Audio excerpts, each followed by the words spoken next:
Pernyataan Menteri Kebudayaan Fadlizon terkait dengan pemerkosaan massal dalam peristiwa Mei 1998 berbuntut panjang. Tidak hanya menuai kecaman para aktivis dan korban yang masih hidup, pernyataan ini juga menuai tanda tanya berkaitan dengan rencana tulis ulang sejarah. Selengkapnya dalam diskusi bersama Dana Paramita.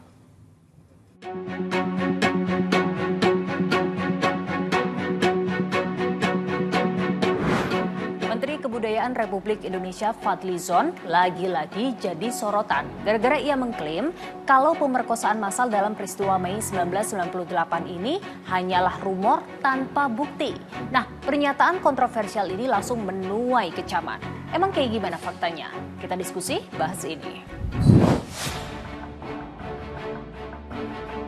Pernyataan Fadlizon soal pemerkosaan massal 1998 jadi kontroversi. Fadlizon bilang begini, betul nggak ada perkosaan massal? Kata siapa itu? Itu nggak pernah ada proofnya. Itu adalah cerita. Kalau ada, tunjukkan. Ada nggak di dalam buku sejarah itu? Nggak pernah ada. Nah, gara-gara pernyataannya, Fadlizon ini jadi banjir kritikan baik dari netizen maupun dari aktivis. Sungguh-sungguh sebuah pembohongan publik dan tindakan merendahkan segala upaya konkret yang telah dilakukan untuk mengungkap kebenaran yang telah dilakukan di masa silam. Ini betul-betul adalah pengkhianatan terhadap sejarah dan para korban. Nah, usai banjir kritikan, Fadlizon langsung memberikan penjelasan lebih lanjut.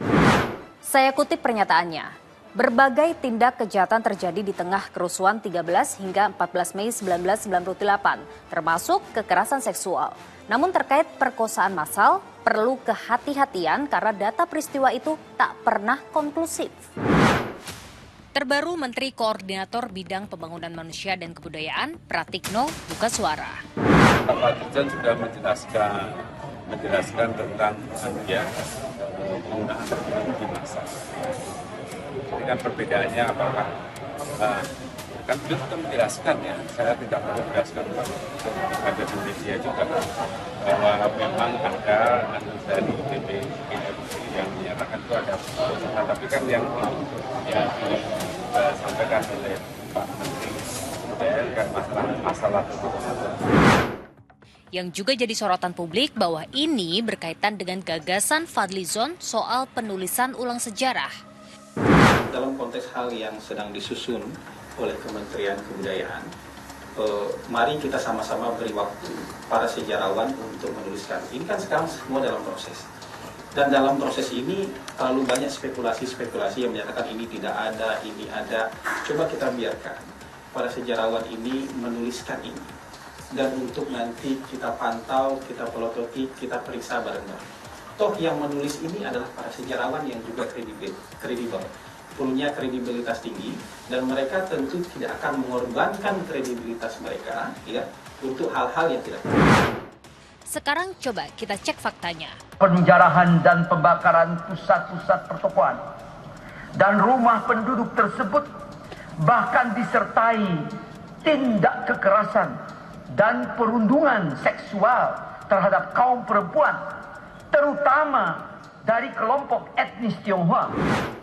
Kenyataan mana yang mau kau dustakan kalau Presiden ketiga Republik Indonesia B.J. Habibie bahkan sudah jelas memberikan pernyataan seperti itu? November 1999, Komnas Perempuan juga mempublikasikan temuan Tim Gabungan Pencari Fakta Peristiwa Kerusuhan Mei 1998. Kebenaran peristiwa itu juga diakui pemerintah dalam laporan Tim Gabungan Pencari Fakta kasus kerusuhan Mei 1998. Seorang aktivis yang juga pendamping korban pelecehan seksual pada peristiwa Mei 1998 menyatakan bahwa pernyataan Fadlizon ini menyalahi fakta sejarah. Apa yang dikatakan oleh Fadlizon tentang itu bohong, itu rumors, itu menyalahi fakta sejarah yang terjadi pada bulan Mei 1998. Dan itu dituliskan dengan sangat rinci di dalam temuan Tim Gabungan Pencari Fakta. Dan inilah saatnya kita menuntut kepada beliau untuk menyatakan permintaan maaf kepada korban karena korban merasa tertekan.